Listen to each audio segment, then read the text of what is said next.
Hello, everyone, and welcome back to Voices of Empowerment with Dr. B. I am your girl, Dr. B. I am life and purpose coach.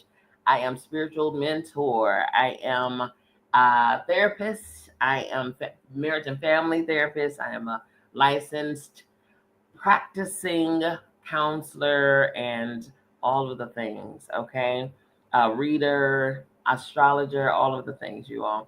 But I am here today as a reader of this amazing book, you all. We took a pause because, you know what? I think I needed a breather from the book, to be perfectly honest, because it's very, very heavy. This book is heavy, you all. The book that I'm referring to is Caste, The Origins of Our Discontents, written by the wonderful author Isabel Wilkerson. This book is so real. It's so real, and I am an avid believer that in order for us to make it out, we have to go through. We got to make it through, right? I also believe that in order for us to reach where we're going, we have to first identify where we've been, right? Where we've been and where we currently are. And it's just this book is very eye opening and it's perfect. It's in perfect alignment with where we are right now in our societal climate, with the current administration that we're dealing with the current leadership that we have. It's very indicative and in alignment with our now, although it's speaking of our ancestors' history. It's speaking of literally the origins of how we started and where we started from, and all of the segregations and all of the things. It's speaking of all of that, and it's it's so heartbreaking, but we gotta understand it. We don't want to face it, but we got to understand it. We have to first know. Me personally, I believe I need to know. In my opinion, we all need to know. We all need to know where we've come from, what our people went through. And she even goes as far as to share where the motivation behind Nazi Germany and, the Adolf Hitler and where he got his motivation from, which I was shocked to know that the blueprint that Adolf Hitler went with was set forth by America, and what America did and how America operated in slavery and did the whole 1-2. That was a blueprint. That was an inspiration for him. And that was wild to know that. Oh my God. And another thing she really plainly, I mean, clearly laid out for us is the degradation, the dehumanization of not just our people, but all people in other countries that also went through some of these things too. This is I had to take a break. I took a month off, not just for this, but also because I relocated from the state of Georgia to the state of Tennessee. And I gotta say right now I'm about 95% settled in. Okay, it takes a while to get things where you want them, but I took the month of June off because I needed to kind of sit with the reality that is our history. And so I'm just gonna, we're gonna continue. We're gonna continue, and we're gonna go and continue with it. We stopped at the 8 pillars, the 8 pillars of caste, and so we're gonna continue with that. Okay. At any moment, wherever you're viewing from, we're airing live from Facebook, Instagram, YouTube, Twitter, Clubhouse, everywhere, right? And so wherever you are, if you want to just tune in and listen in to the chapter that we're reading, then you are more than welcome to do so. If you want to share, you are more than welcome to do so. That's what the chat and the comment section is there for. I will do my very best to stay abreast of the comments so that I can, give voice to your words, acknowledge you. All right. I want to thank you for being here and all of the good things. Okay. Okay. Without further ado, this is Caste, The Origins of Our Discontent, written by Isabel Wilkerson. Pillar number 7: terror as enforcement, cruelty as a means of control. The only way to keep an entire group of sentient beings in an artificially fixed place beneath all others and beneath their own talents is with violence and terror, psychological and physical, to preempt resistance before it can be imagined. Evil asks little of the dominant caste other than to sit back and do nothing. All that it needs from bystanders is their silent complicity in the evil committed on their behalf. Though a caste system will protect and perhaps even reward those who deign to join in the terror. Jews in Nazi controlled Europe, African Americans in the antebellum of Jim Crow South, and the Dalits in India were all at the mercy of people who had been fed a diet of contempt and hate for them and had incentive to try to prove their superiority by joining in or acquiescing to cruelties against their fellow humans. Above all, the people in the subordinate caste were to be reminded of the absolute power the dominant caste held over them. In both America and in Germany, people in the dominant caste whipped and hanged their hostages for random and capricious breaches of caste, punished them for the natural human responses to the injustice they were being subjected to. In America, the whip was the most common instrument of punishment, the historian Kenneth Stamp wrote. Nearly every slaveholder used it, and few grown slaves escaped it entirely. In Germany, the Nazis forced and strapped Jews and political prisoners onto a wooden board to be flogged for minor infractions like rolling cigarettes from leaves they gathered or killing rats to augment their bare rations. The captives were forced to count out each lash as it was inflicted upon them. The Nazis claimed the limit of 25 lashes, but would play mind games by claiming that the victim had not counted correctly, then extend the torture even longer. The Americans went to as many as 400 lashes, torture that amounted to murder, with several men growing exhausted from the physical exertion it required, taking turns with the whip.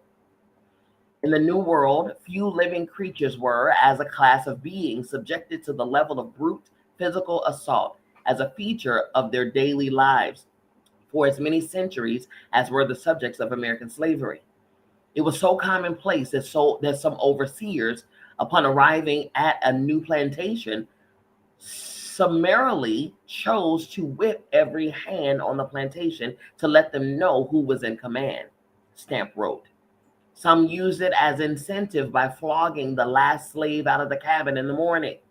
Many used it to break in a young slave and to break the spirit of an insubordinate older one. A teenager endured a whipping that went on for so long he passed out in the middle of it. He wake up vomiting, the historian Edward Baptiste recounted. They were still beating him. He slipped into darkness again. One enslaver remarked that he was no better pleased than when he could hear the sound of the driver's last lash among the toiling slaves.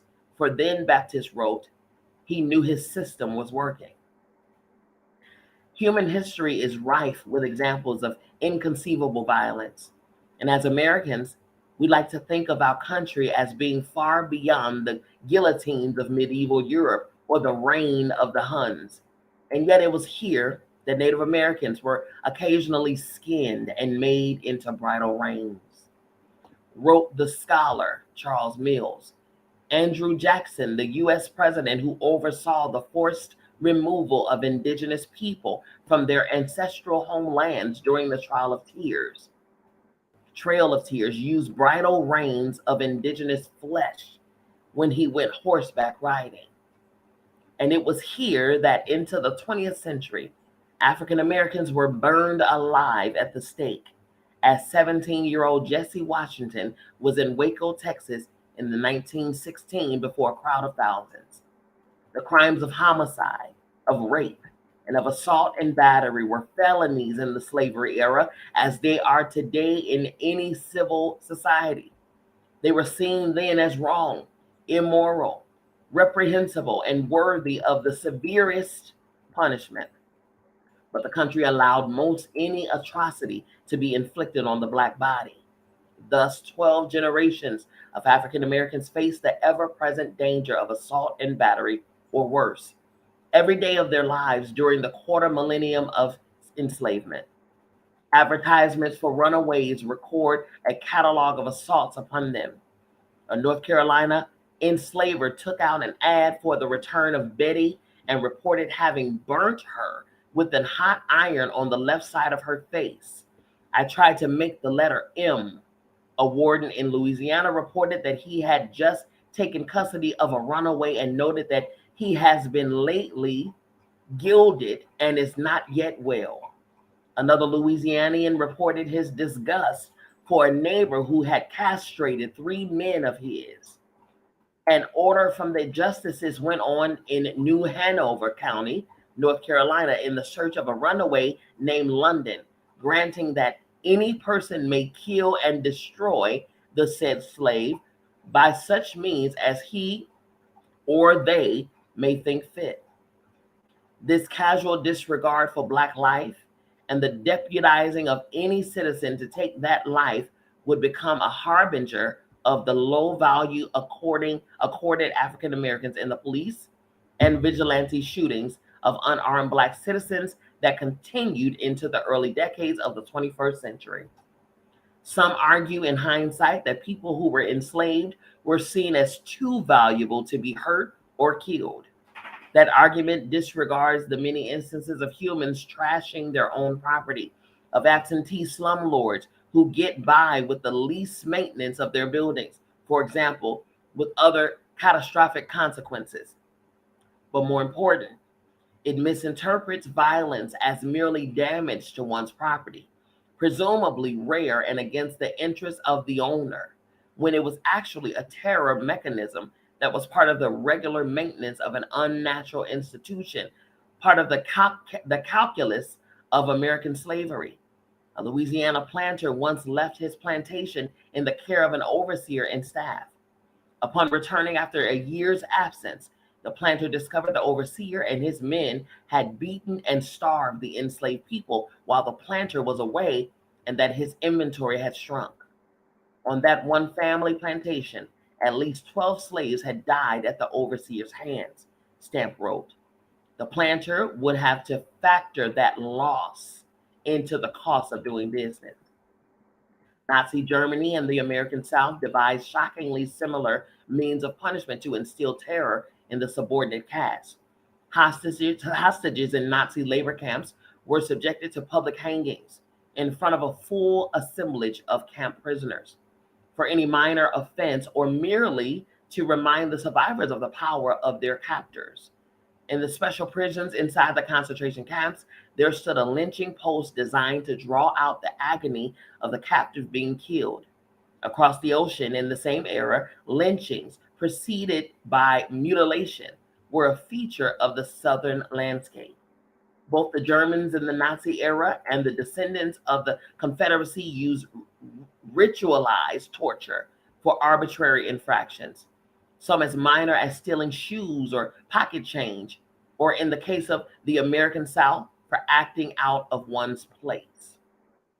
It was during the era of enslavement that Americans in the South devised a range of horrors to keep human beings in the unnatural state of perpetual generational imprisonment. 14-pound chains and metal horns radiated 2 or 3 feet from the skull were locked into the heads of people who tried to escape.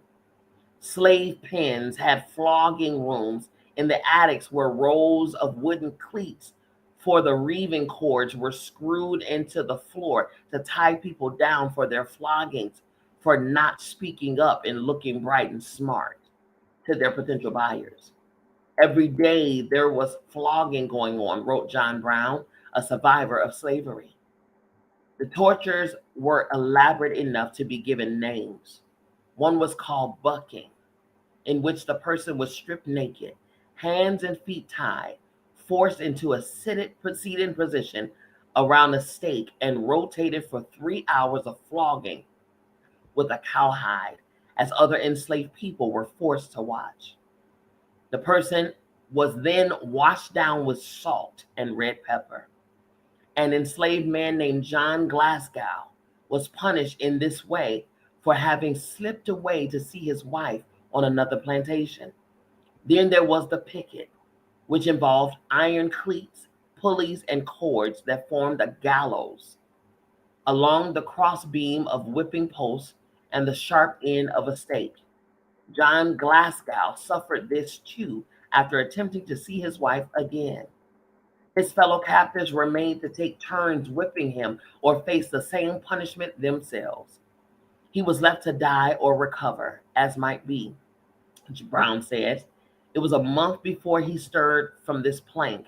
5 months more elapsed ere he could walk. Ever after he had a limp in his gait. After slavery ended, the former Confederates took power again, but now without the least material investment in the lives of the people they once had owned. They pressed down even harder to keep the lowest caste in its place. African Americans were mutilated and hanged from poplars and sycamores and burned at the courthouse square, a lynching every 3 or 4 days in the first 4 decades of the 20th century. A slaveholder in North Carolina seemed to speak for the enforcers of caste throughout the world. Make them stand in fear, she said. The dominant caste demonstrated its power by forcing captives to perform some of the more loathsome duties connected to the violence against their fellow captives. People in the upper caste did not often trouble themselves with the dirty work, unless specifically hired for the job of enforcement, as were the plantation overseers in the American South. It was caste privilege to order the lowest caste to do their bidding and dirty work.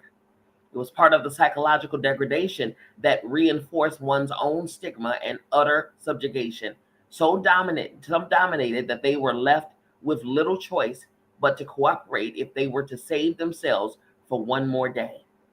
The Nazis in Germany and the planters in the authoritarian South sowed dissension among the subordinate caste by creating a hierarchy among the captives, rewarding those who identified more with the oppressor rather than the oppressed, and who could report back to them any plots of escape or uprising. They would select a captive they felt they could control and elevate that person above the others. In Nazi labor camps, it was the capo, the head Jew in each hut of captives, whose job it was to get everyone up by 5 in the morning and to exact discipline. In exchange, he would get a bunk of his own or other meager privileges. In the American South, it was the slave driver, the head Negro, who served this role, setting the pace for the work at hand and elevated with the task of watching over the others and disciplining them when called to do so. The dominant caste often forced its captives to exact punishment on one another or to dispose of the victims as their tormentors watched. In Nazi Germany, the SS guards were not the ones who put the prisoners into the ovens. The captives were forced into the grim detail. It was not the SS who collected the bodies of the people who had died the night before. That was left to the captives. In the American South, Black men were made to whip their fellow slaves or to hold down the legs or arms and the man and woman or child being flogged. Later, when lynchings were the primary means of terror, it was the people who had done the lynching who told the family of the victim or the Black undertaker when they would be permitted to take down what was left of the body from the lynching tree.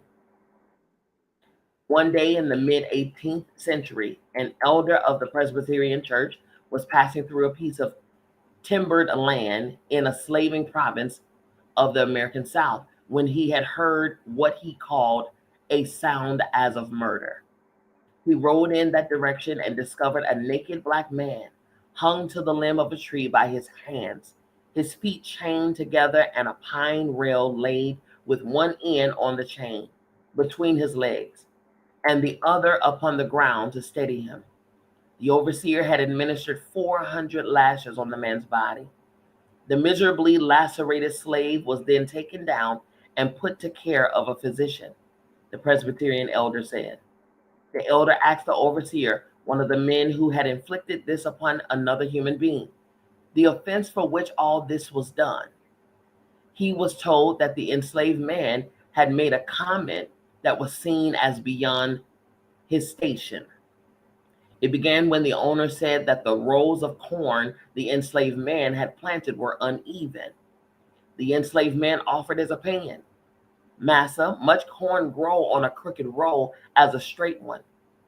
The enslaved man replied, for that he was flogged to the brink of death. This was it. This was enough, the Presbyterian elder said. The overseer boasted of his skill in managing the master's property. The enslaved man was submitted to him and treated as above. A century later, slavery was over, but the rules and the consequences for breaking them were little changed. A young white anthropologist from Yale University, John Dollard, went south to the Mississippi Delta in 1935 for his research into the Jim Crow caste system. He noticed how subservient the Black people were, stepping aside for him, taking their hats off, and calling him sir, even if they were decades older. One day he was out riding with some other white men, Southern white men, who were checking out some Black sharecroppers. The Black people were reluctant to come out of their cabins when the car with the white men pulled up. The driver had some fun with it, told the sharecroppers he was not going to hang them. Later, Dollard mentioned to the man that the Negroes seemed to be very polite around here. The man let out a laugh. They have to be. My goodness. Pillar number 8. Inherent superiority versus inherent inferiority. The Hollywood Still is from a 1930s movie released during the depths of the Jim Crow era. A Black woman, ample in frame and plain of face, wears a headscarf and servant's uniform. Her arms are wrapped around a white woman, slender, cherubic, and childlike. Her golden hair and porcelain, airbrushed skin pops against the purposely unadorned darkness of the Black woman. When they begin to speak, the dark woman will utter backward syllables of servility and ignorance. The porcelain woman will speak with the mannered refinement of the upper caste. The fragile frame of Mary Pickford is in direct contrast to the heft of Louise Beavers in a set piece of caste played out in the 1,000 films of images in America, implanting into our minds the inherent superiority in beauty, deservedness, and intellect of one group over another. As it happens, the Black actress Louise Beavers was nothing like the image she was given little options but to play. She grew up in California and had to learn and to master the broken dialect of Southern field hands and servants. She was frequently under stress in the narrow box she was confined to, which led her to lose weight on set. The filmmakers made her attach padding to her already full frame to ensure that she contrasted all the more with the weight fish while white ingenues who were the stars of the whatever film she was in. Beneath each pillar of caste was the presumption and continual reminder of the inborn superiority of the dominant caste and the inherent inferiority of the subordinate. It was not enough that the designated groups be separated for reasons of pollution, or that they not intermarry, or that the lowest people suffer due to some religious curse, but that it must be understood in every interaction that one group was superior and inherently deserving of the best in a given society, and that those who were deemed lowest were deserving of their plight. For the lowest caste person, his unquestioned inferiority had to be established, wrote the anthropologist Audrey and Brian Smedley, and that alleged inferiority would become the basis for his allocation to permanent servile status. At every turn, the caste system drilled into the people under its spell the deference due those born to the upper caste and the degradation befitting the subordinate caste. This requires signs and symbols of customs to elevate the upper caste and to demean those assigned to the bottom in small and large ways and in everyday encounters.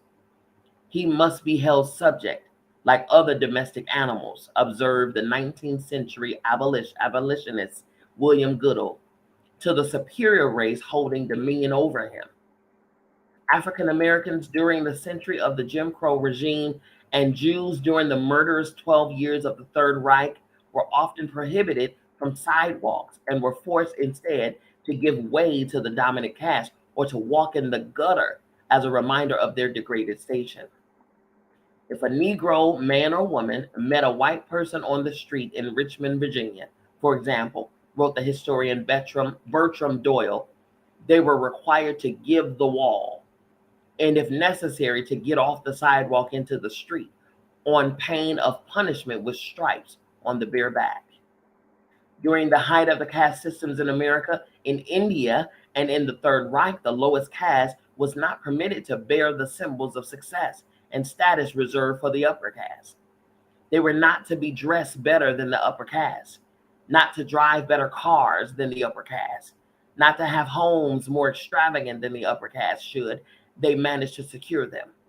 In India, the caste system dictated the length and folds of a Dalit woman's saris. Dalits were not to wear the clothing or jewelry of upper caste people, but rather tattered, rougher clothing as the marks of their inferiority. In America, the South Carolina Negro Code of 1735 went so far as to specify the fabrics enslaved Black people were permitted to wear, forbidding any that might be seen as above their station. They were banned from wearing any sort of garment or apparel whatsoever finer, other than, or of greater value than Negro cloth, duffels, coarse kerseys, ossabrigs, blue linen, check linen, or coarse garlics, or calicos, the cheapest, roughest fabrics available to the colony. 200 years later, the spirit of that law was still in force as African American soldiers were set upon and killed for wearing their army uniform. In Germany, one of the characteristics that enraged the Nazis was the wealth and success of German Jews and any public display of it. Late in the Second World War, a young Jewish woman in Berlin had on a fur coat when the Gestapo rounded her and others up and shoved them into cattle cars to the concentration camps.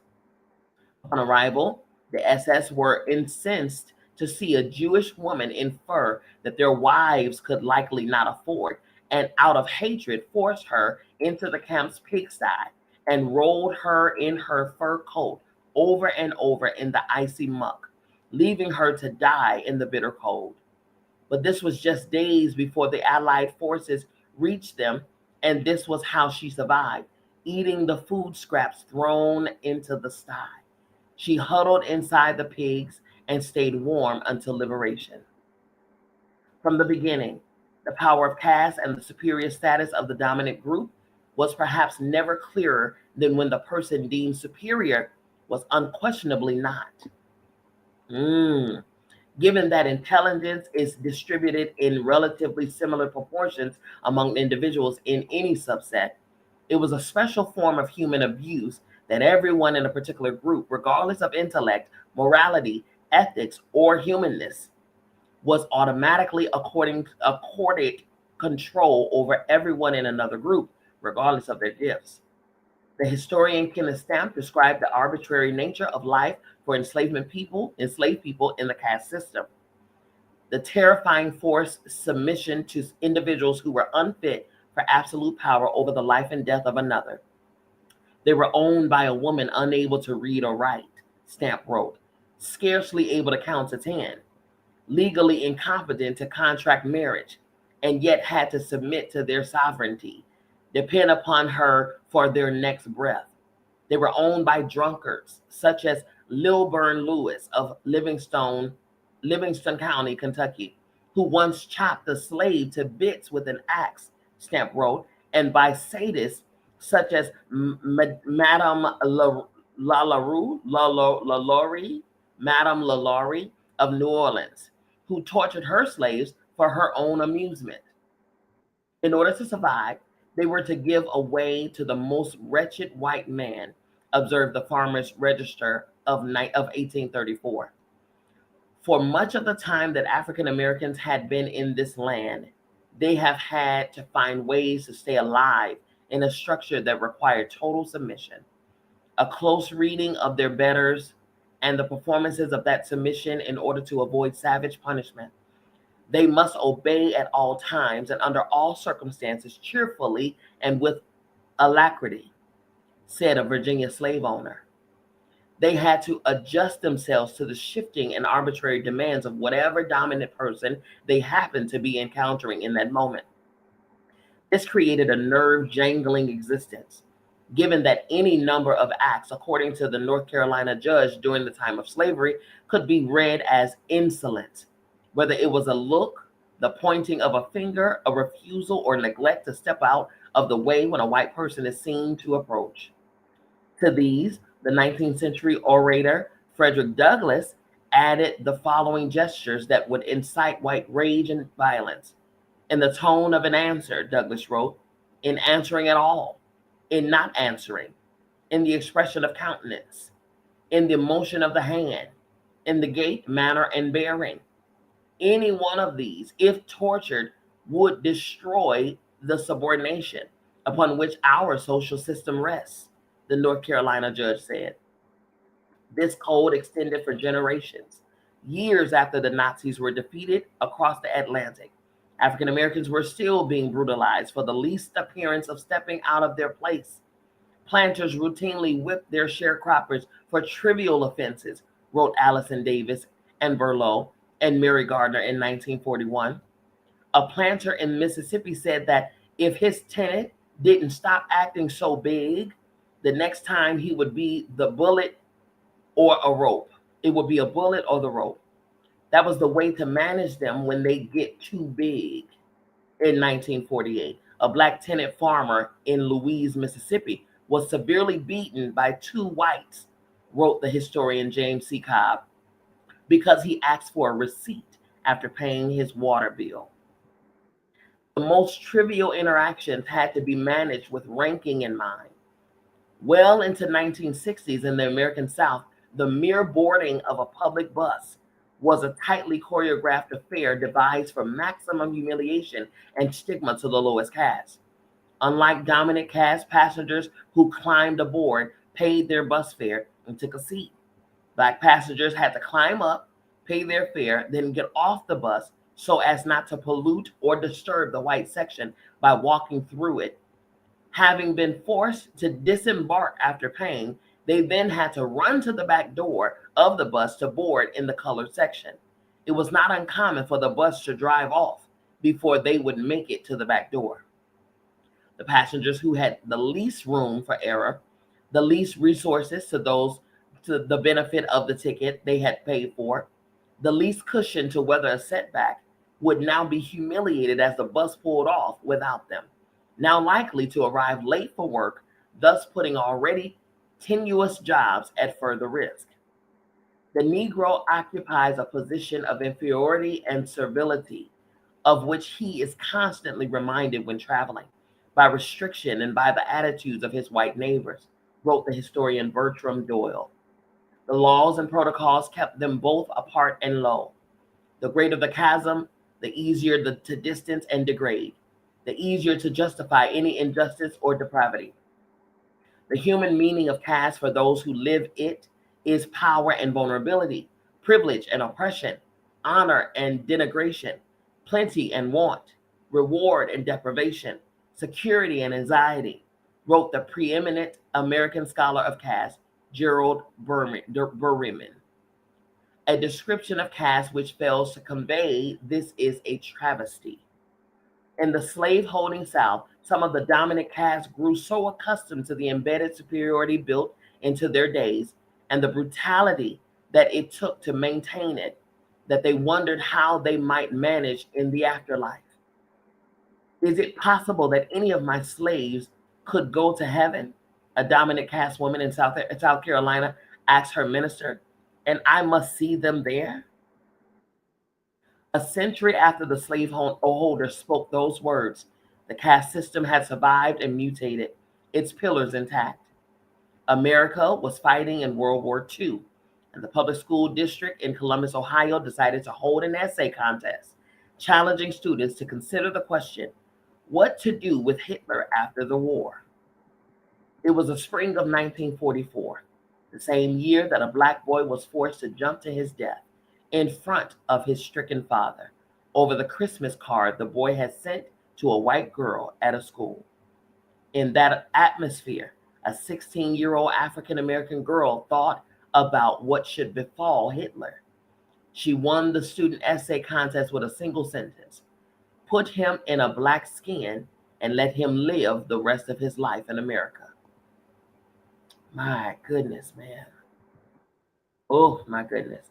That was the end of part three, and we're entering on Sunday at 5 p.m. Eastern Standard Time.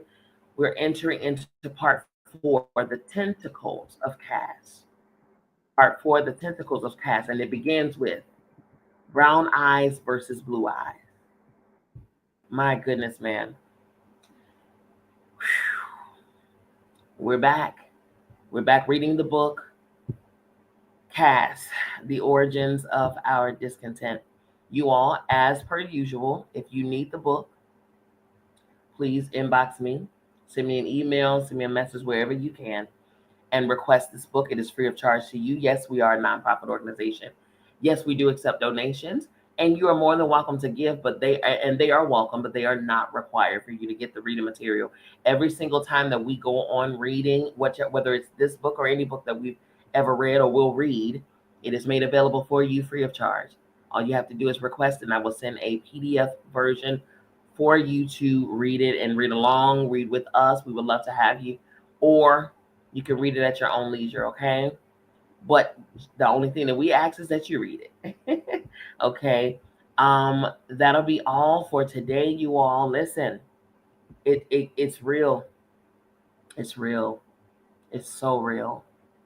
But we have to get real in order to devise a plan. Come together. Come together. This time right now, especially with the what is it, the big beautiful bill has just passed one part of the representatives. One, it passed Senate. It has to pass the House. This is something you all we really need to take seriously. Project 2025, we did not take seriously. We need to take it seriously.